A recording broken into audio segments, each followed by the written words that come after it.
kamuchere kwatiri kuita vatariri veSlyMedia TV. Pano tinokupai nyaya dzakasiyana-siyana dzinenge chiitika munharaunda dzatigere. Dzimwe dzenyaya dzatokupai panapa inyaya dzinovhundutsa, inyaya dzinotyisa, dzinenge chidawo kuti mhuri dziri kuwirwa nematambudziko akasiyana-siyana dziwane rubatsiro kubva kwamhuri.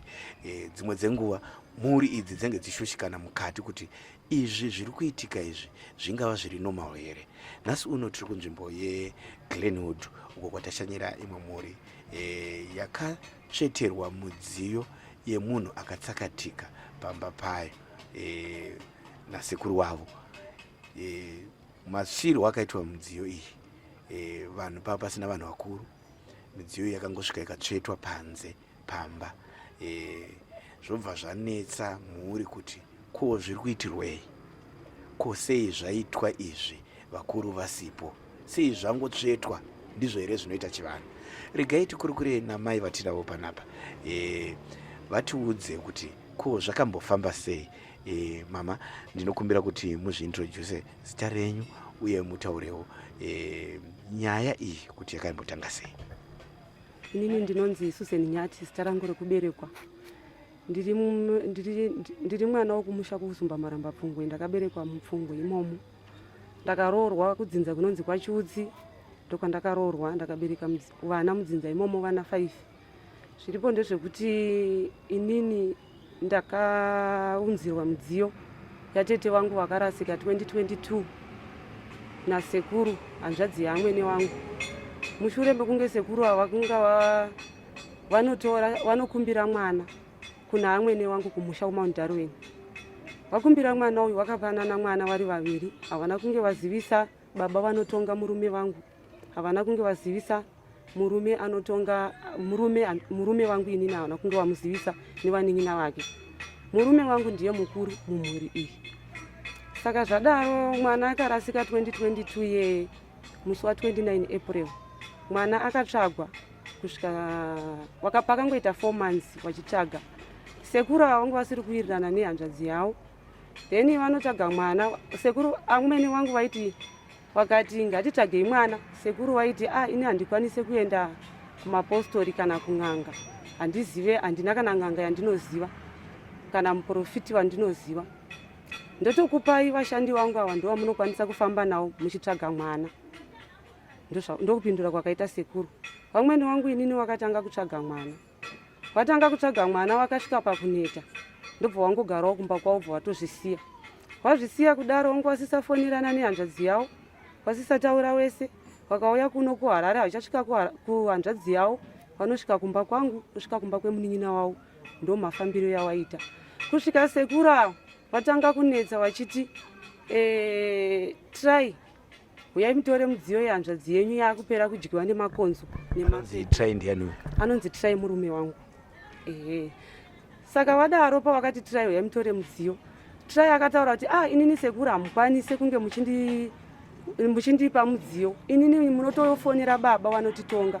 Baba vanotitonga ndo vanozofonera inini vachindiudza tozotangira ipapo. Mofonera hanzvadzi wenyu nababa vanotitonga nokuti inini ndiri mwana akangofanana nemwana akarasika uyu. Zvechiwawo baba mona vakaramba vachimboedza kufona vachiti saka mati ndiite sei, ndakuya kuzosiya mudziyo iyoyo kumba kwako. Baba mona vakati hazviite sekuru zvamuri kuita, nokuti mukasiya mudziyo iyi kumba kwangu makutondidanga inini huroyi kuti ndini ndakadya mwana kana kuti ndini ndakatsakatisa mwana. Ndinogotambira seiko mudziyo yehanzvadzi yangu ndisati ndamuwana, ndisati taziva kuti ari kupi. Handiti. Saka zvadaro sekuru hapana akazokomuniketa naye navo. Saka sekuru ava vakabva vazongorongedza zvinhu nehasha kumba kwavo. Inini havana kundiudza, ini ndinobva panapa na 12 dzemasikati kuenda kutauni ndotengesa mutauni ndiri vhenda. Saka vakazondifonera Friday manheru. Vafona Friday manheru ndiri pabhelo. Ndobva vanditi hesi maimona. Ndikati sekuru muri sei? Zvikanzi ndiri right, dziri sei mhuri dzako? Ndikati nini mhuri dzangu dziri right. Zvikanzi uri kupi? Ndikati ndakutouya ndiri kutauni, ndiri kubva kutauni. Handisati ndakwira zvangu. Zvikanzi manje tiri kumba kwako. Ndikati kumba kwangu muri kuitei nguva ino usiku kwakuri kuma 8 dzemanheru. Papa nevana vangu apa. Zvikanzi tauya kuzosiya mudziyo yaAbhi pamba pako.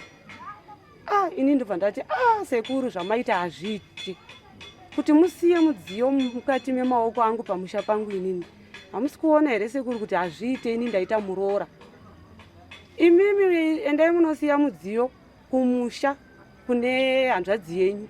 Matorero yamakaita mwana ndo maendero yamunoita nemudziyo.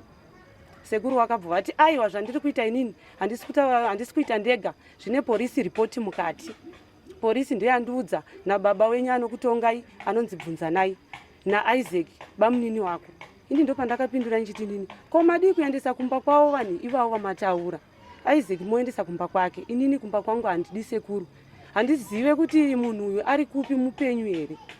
Imwe nguva imhepo yamuri kutouya kuzondisira pamba pangu nevana vangu, mhepo iterane here nevana vangu. Zveshuwa takachinjana mashoko, pakataurika zvakawanda. Kusvika inini ndazokatawo foni, ndobva ndatsvaga kuti ndoita sei, bva ndanoripota kupolisi. Ndanoripota musi weSaturday, ndobva ndanzi munouya manje na10 o'clock. Ndobva taenda na10 o'clock yemande kudombo raMwari police station. Ndobva tasvika, bva tanopinda murumu yatakapinzwa. Zvikanzi nemapurisa, isusu hatisi pakutongana kutukana kwamakaita. Tiri pakuti sekuru endai munobvisa mudziyo pamba pemuroora muendese mumusha mamakatora mwana. Sekuru vaingoramba vachingoti aiwa hazviite, inini ndine maaudio, ndoda kuvhura maaudio ndakatukwa nemuroora. Ini ndakati hungu ndakatuka, iwo wakandituka wakanditi hauna musha ndewaTry. Try wacho ari murume wangu, hauna musha. Ndikati Try anowaka musha ega here, handi musha unowakwa nevanhu vaviri. Saka imimi makauya zosiya mudziyo yenyu pamba pasina munhu mukuru, pane vana uye usiku. Handichaziva inini kuti pamba pangu makapaisei. Handiti mazuva ano vanhu vanofamba vachienda kumaprofiti vachienda kun'anga. Handizive pamwe makauya nemuteuro wenyu muchinzi muchinosiya, muchiti bhita kusiya kuhama dzako, kana kuti makauya nemushonga wenyu muchinoti bhita kusiya kuhama dzako. Handiti imimi muri kuedza kudhifenda kuti mudziyo yemunhu ikapararira mumusha menyu imimi ingozi kuvana wenyu. Ini ndiri pakudhifendawo kuti mudziyo yatete ikauya mumusha mangu ndisingaziviwo kuti tete wari kupi, imhepo kuvana vangu. Handiti ndopandakati inini sekuru zvamaita hazviiti, inini mudziyo yenyu handidi. Matorero yamakaita mwana ndiyo madzosero yamuchaita mudziyo. Handiti sekuti takachinjana mashoko. Kusvika mupurisa aita nyaya, bva angoona kuti pane nyaya pano apa, akangobuda achiti ndichambopinda mutoileti. Ndobva azotidedza akati pindai murumu 6 muna officer in charge. Officer in charge uye ndobva ataura nyaya. Sekuru waingoramba achingoti ndine mavhidhiyo. Officer in charge bva ati inini handisi kuda zvakawanda, ndangonzwa kuti pane nyaya yemudziyo, pane nyaya yehembe, ndiri panyaya yehembe apa. Panyaya yehembe ndopandoda kunzwa kuti pakafamba sei. Ndobva ndanongotsanangura futi kutsanangura kwataita. Officer in charge ndobva wangoti sekuru mune kodzero yekuenda kunosiya mudziyo mukati memusha mehanzvadzi yenyu, uye ende makamiririra hanzvadzi yenyu kuti ndimi baba ende ndimi maigara nemwana uyu. Handiti saka imimi mune kodzero yekunotora zvinhu pamakazvisiya moenda nazvo kumusha, nokuti pamakazvisiya pamba pemuroora. Muroora zvamuri kutaura imimi kuti akakunangai, ari kuedzawo kudhifenda mhuri yake kuti imhepo, mhepo iyo inouya kuvana vangu. Saka imwe nguva ndosaka muroora akataura mashoko iyayo, asi takachinjana mashoko, takachinjana, handidi kunyepa. Kusvika nhasi ndafonerwa makusena ano ndichinzi ndiri kudiwa kumaobhura police station. Apa ndokwandava kudiwa kumaobhura police station kuti ndiende. Handizive kuti ndichanonzi chii. Mupurisa afona ati makavhuriswa dhoketi nasekuru wenyu wamakatuka, wari kuti ndakanangwa urume. Asi inini takachinjana mashoko nasekuru ava, ndokuziva kwandinoita. Mama, iko zvino pari zvino ndikuona zvimudziyo iyi yakazofamba sei midziyo iyi? Mudziyo iyi wakanzi nemapurisa munokwanisa here kunge muchienda kumusha uku kune mudziyo iyi. Wakaramba wakati inini handikwanise kuenda, ndinotokwanisa kuvapa dhiraivha nemota anotakura mudziyo yacho naiwo. Murume wangu inini akati hapana chakaipa nekuti paukama, chiregai ndingoenda nditakure mudziyo yacho iende sezvawataura kudaro. Baba mona wakati inini kana wakati iwo havasi kukwanisa kunge vachienda, vanokwanisa kundipa vana vavo, vonomirira iwo saamakaza. Wosvikawo kuna baba wangu woti tauya nemudziyo yemwana akatsakatika mumusha medu. todzoka kumashure zvishoma mama pakutsakatika kwemunhu uyu angari akura zvakadii uye chii chakaitika kuzosvika kuti atsakatike kudai? Chakaiti mukadzi uyu anga ane 32 years. Tingangoti chakaitika ndechekuti tete ava wane kamentali kawainako nemurume wavo. Handiti. Saka tete ava wakatoita zvokukumbirwa kubva kumusha nemurume wavo. Handizivi kuti wakakumbirana sei papa waifudza mombe. Murume wacho aifudza mombe kupurazi kwasekuru ava. Ndo maziviro andoita. Chakatanga kuitika kumashure uko kuti inini ndizosvika pakuti muri kundipa mumwe mutoro uri kundiremera kuti ndizosvika pakutaura mashoko andakataura. Tingati 2010 kuna baba mukuru wakashayikwa kuwadzana uko wakangotsakatika futi saizvezvizvi. Wakabva kuUK wakatenga imba yawo kuNotoni. Ndobva wazonzi watengesa imba yekunotoni watenga imwe kuwadzana. Baba mukuru waigara nemudzimai wavo. Mudzimai handizoti akazoenda kupi, takazongofonirwa tichinzi Fane haasi kuonekwa, abuda usiku achiti ari kupinda mutoileti.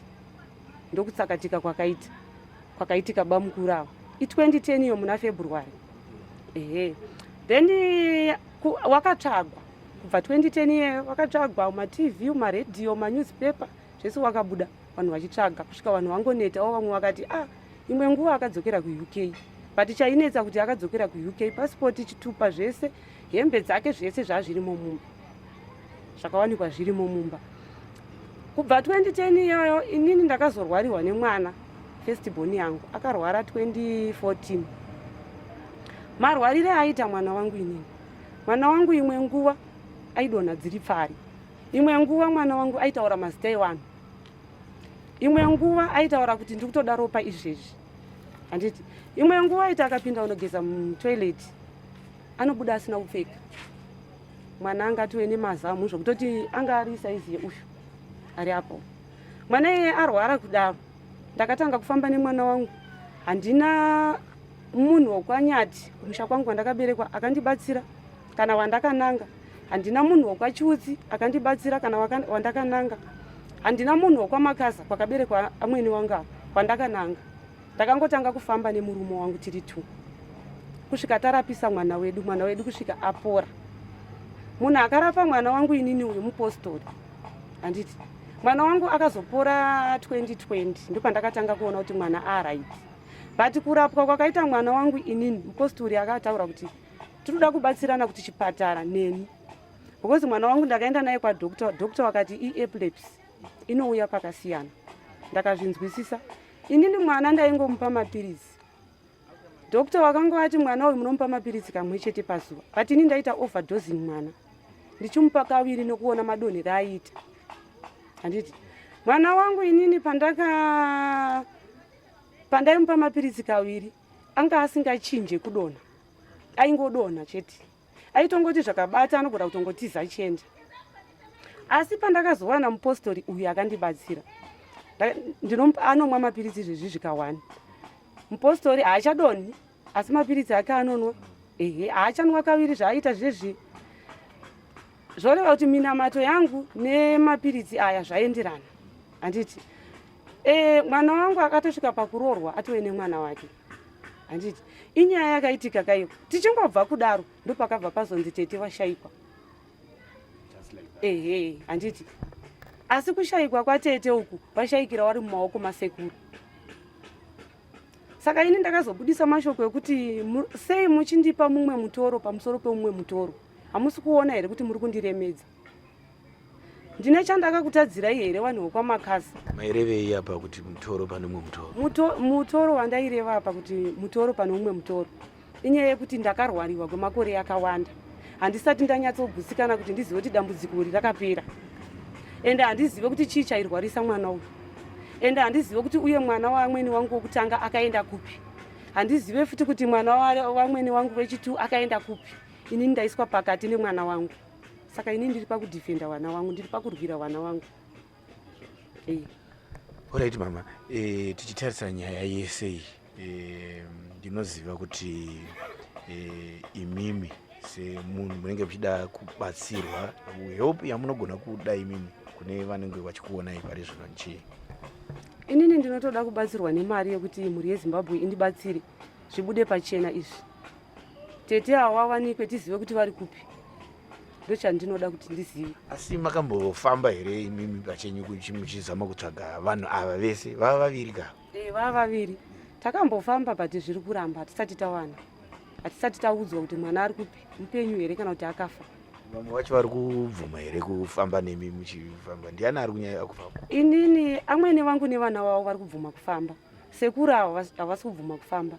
Nokuti panguva yavaifamba amwene vangu vachiti hazviite kuti hanzvadzi yangu ndiregerere nokuti uri mwana wamai vangu, mwana akatsakatikira mumaoko mako. Ngatichifambeka pamwe chete, ende iwewe ndiwe une mari, ini handina mari. Ngatichifamba pamwe chete tione kuti mwana ari kupi. Sekuru ndopo waitaura muromo wokuti inini handikwanise kufamba nokuti chikuriro chandakaita handina n'anga yandinoziva kana muprofiti. Saka ndinotokupai vanhu vokufamba navo, washandi vavo, wasina ukama naamwene vangu, ndo waifamba naamwene wangu. Kusvika amwene wangu vaneta, vakambotiraya kufamba nemunin'ina wavo. Kusvikawo vaneta, havanawo mari, havachisina mari, vangosiyawo zvakadaro vachingoti ane mhinduro ndimwari. Asi ivo pane zvese izvi nekusiwa kwaitwa zvinhu vari kutiwo chii vamwene? Vane here izwi ravo vakambotaura kwamuri vachikudzai nezvenyaya iyi yekusiwa kwezvinhu? Amwene wangu inini vari kutorwadziwa nekuti nezuro vakatochema kaviri. Vakatanga kuchema murumu 12 matakapinda, vachichemera mapurisa kuti ndiri kurwadziwa pakati pemwoyo wangu kuti shuwa here vana vangu vongotsakatika ndisingazivi kuti vari kuenda kupi. Vakanochema futi kurumu 6 kwatakaenda vachiti shuwa here ofisa kuti vana vangu vongotsakatika ndisingazive. Zviri nani kunzi afa ndichionawo guva rake, nokuti kufa murawo waMwari handirambe kuti munhu anofa, asi dai ndaonawo guva rawo. Ndofunga makavaona vamwene vangu makazovatoravo vanokutsanangurirai mafambiro yavaiita. Ndopa wakazombofamba nehanzvadzi yavo kusvika wazosvitsana kumamochari. Pakanaka baba. Asi imimi semhuri fungudziro yenyu iri kuti chii? Semhuri nemafungiro enyu nekuona kwenyu iri kuti chii? Isisu semhuri, semafungiro edu atiri kuita, tiri kufunga kuti mwana wedu akachekereswa, nokuti ukaona munhu akuuya nemidziyo yemunhu zvoreva kuti ane chokwadi chokuti munhu akafa. Ndo mafungiro edu isisu. Midziyo yanga yakamira sei? Pane masofa, pane mubhedha, pane magumbeze, mapureti, mabhaketi, madhishi, hembe dzake dziri mumamonaki nemachanganibhegi. Zvazvakaungana apa, zvazvakaungana ipapo.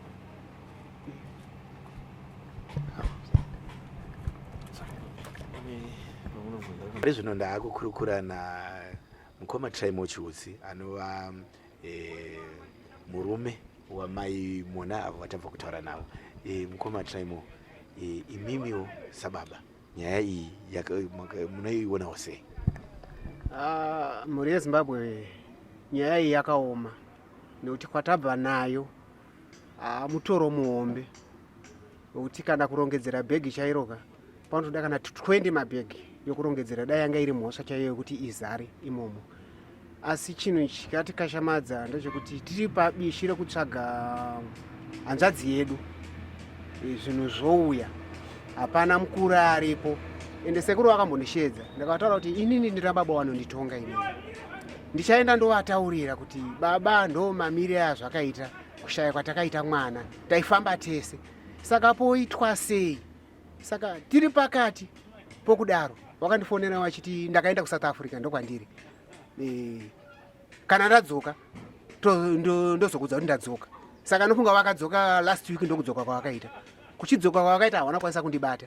Ndakazongonzwa zvakunzi hembe dzehanzvadzi yako dzauya dzasiwa kumba. Saka zvino zvakandibata kuti ko waomerwa nei kuti wandimirire wanze kuti chii chaticharonga kunoku kutauni. Zvinhu zvechiwanhu kazhinji pamwe zvinoda izvozvo chiwanhu chiri kupa kuti vanhu vatsakatike kudai hatizivi. Saka mhuri iyoyi ndo yatiri kutyira. Saka ndinokumbira rubatsiro kune mhuri yeZimbabwe kuti dai watibatsirawo. Hatisi kuti tiri kuda mari, asi toda rubatsiro unobva kune vanhu kuti toita sei kana pane maprofita vanokwanisa kutibatsira yachiona, kana n'anga dzacho dzinokwanisa kuti dzizive kuti chii chiri kuitika.